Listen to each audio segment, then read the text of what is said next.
Salut les gens, on se retrouve aujourd'hui pour une petite vidéo sur la stratégie Pokémon. Je vais parler d'une créature fort dangereuse, Méga Dracofeu Y, étant donné que c'est un climat de passeur hors du commun, clairement, avec son attaque spéciale monumentale, ses défenses très bonnes, et sa vitesse sa vitesse est bien. Donc justement, ce Pokémon est une machine. En plus, bon, à part sa double faiblesse roche, une faiblesse électrique, une faiblesse eau, on compte 6 résistants, dont 2 doubles résistances et une immunité. En plus, vu que c'est un climat de passeur, soit généralement on joue Zénith, soit il a le talent, lui il a le talent, il est né pour ça. Donc lui en fait, il arrive sur le terrain, il fait beau. Du coup, on va parler de comment jouer ce monstre. Tout d'abord, talent, sécheresse. Les EV, full attaque spéciale et vitesse. Alors moi je dirais avec quand même sa vitesse est bien, il reste quand même un petit peu moyen, enfin sans nature, donc je pense que vaut mieux le jouer timide. Là sa vitesse est plutôt abordable parce qu'il a une très bonne attaque spéciale et les 4 derniers EV comme d'habitude pour un sweeper en PV.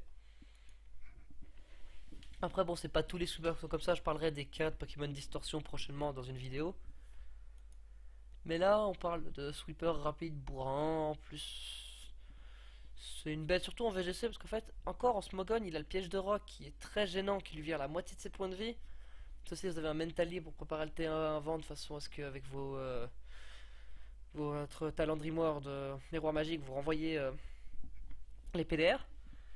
Voilà, autant en VGC c'est jamais joué étant donné que c'est du 2 contre 2, puis il n'y a pas beaucoup de changements, puis aussi il y a ça. Enfin, je pense faire peut-être une vidéo sur les Pokémon, voir les teams basés sur tout ce qui est piège de rock, pic toxique. Mais là n'est pas le sujet, donc comme objet évidemment la méga gemme, sinon on peut pas le faire méga évoluer. Alors les attaques. Tout dépend de ce que vous voulez faire, sachant que si vous jouez pas surf dans votre équipe, ce qui est normal vu que vous jouez dans une team climat avec ce machin, vous pouvez même pas forcément négliger abri, mais en avoir moins besoin et prendre peut-être atterrissage à la place. Car au final, si vous tapez séiste, il sera pas touché vu qu'il vole. Et en plus, les attaques haut sont divisées par 2 sous le soleil, donc ça restreint déjà une faiblesse. Donc faudra juste faire gaffe à l'électrique. Si vous avez un Pokémon avec paratonnerre, pourquoi pas.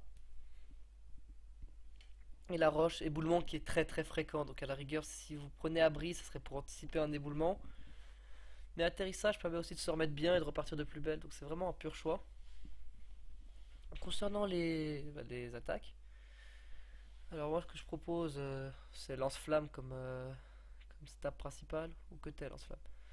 Voilà, donc un lance-flamme qui fera de très gros dégâts sur les Pokémon ayant 200. Bon, ça c'est un exemple sur le site, c'est pas, ça marche pas exactement comme ça, vu que les Pokémon ont rarement 200 piles de défense ou défense spéciale. Mais dans la plupart des cas, à moins que ce soit un très gros tank qui va one-shot sur super efficace. A noter que Noacier, Sisayok, Lansargo ne peuvent pas encaisser à moins qu'ils aient la bêche, je sais plus le nom, qui réduit les attaques super efficaces de type feu. Et qu'ils aient des EV en défense spéciale, parce que sinon ils prennent vraiment tarif. Donc lance-flamme fait vraiment très mal sur ce Pokémon, même quand c'est pas très efficace, ça 2 HKO généralement. Ensuite, ce que je peux vous proposer là, ça dépend de plusieurs trucs, mais avant tout, vu qu'on est sous une team climat, évidemment, il faut le lance-soleil. Donc lance-soleil qui va faire de très gros dégâts sur les Pokémon qui sont pas justement couverts par les attaques feu, c'est-à-dire eau, roche, sol surtout, qui vont se faire dégommer par cette attaque, surtout Mégalagron qui est une des grosses menaces de la team pluie au final, donc un danger pour Dracofeu. Dracofeu, s'il enlève le climat, donc il attaquera avant vu que l'agron ne donnera plus son boost de vitesse, et en plus il peut le one shot. Pareil pour Kabutops. Donc c'est vraiment, je veux dire, monstrueux les dégâts qu'il va mettre, surtout que là, si on ne sera pas sur 421, vu que ça sera doublé, vu que c'est l'agron a une quadruple faiblesse. Pareil pour Tritosaur avec sa quadruple faiblesse. Il peut également OHKO la plupart des Pokémon ou avec glissade, sauf peut-être Hipporoi qui n'a pas de faiblesse, etc. Ludicolo, mais il n'y en a pas beaucoup qui peuvent vraiment encaisser une attaque à un lance-soleil super efficace. Après, s'ils ont double type dragon, plante, etc., évidemment que. Voilà. Mais on y vient. Donc au cas où pour Ripporoi, ce qu'on peut faire, c'est pas obligatoire, mais on peut jouer Dragochoc, qui justement sera plus efficace sur les dragons. Mais c'est pas ouf ouf, je trouve. Enfin, je trouve que ça fait pas assez de dégâts par rapport au reste du Pokémon, ce qu'il a comme potentiel. Après c'est une question de choix. Donc dans ces moves, on a... Non, pas trop cher. Lame d'air qui fait bien plus mal. On peut éventuellement jouer lame d'air, mais une fois encore, bah, ça sert. Vu que lance-soleil et lance-flamme seront les deux grosses attaques, autant compter sur ça. Après, c'est surtout les deux premières attaques, lance-soleil et lance-flamme, qui sont importants. Il est bien lancé, voilà. Le reste, c'est du bonus, ça peut couvrir, etc. Mais on peut aussi jouer atterrissage, comme je disais. Donc là, je dis pas de prendre les 4 attaques comme je mets. Là, c'est juste pour montrer les dégâts par rapport aux autres. Donc moi, généralement, je joue avec 3 attaques offensives, lance-soleil, lance-flamme, et ça dépend de ma team. Abri ou atterrissage. Ensuite, on va à la place de, par exemple, de Dracochoc. On peut mettre ça, c'est vraiment monstrueux, Exploforce. Bon, c'est pas très précis. Mais vous voyez que ça complète bien les trucs qui seront pas one shot en fait par lance-flamme ou lance-soleil. Bah, se font one shot par Exploforce. Sachant que le reste des Pokémon bah, se fera 2 HKO sur un lance-flamme ou un lance-soleil qui en plus lance-soleil, vu qu'il y a le soleil, bah il n'y a pas le tour d'attente. Sachant que votre autre Pokémon à côté va faire très mal, vu que généralement on joue dans une team soleil où on joue de la chlorophylle, on joue du Pokémon qui se booste à la croissance, on joue ce qui va vraiment taper fort quoi. Donc franchement c'est violent comme Pokémon, puis en plus il se marrait bien avec d'autres Pokémon. Ensuite bah enfin, en fait le truc c'est que son set est un peu bancal au final, il a pas 36 000 moves vraiment exploitables. Après vous pouvez toujours le jouer avec vent mauvais. Mais ça je vois à part pour se foutre la tronche du monde, je vois pas à quoi ça servirait de le faire. Enfin, je suis pas très fan.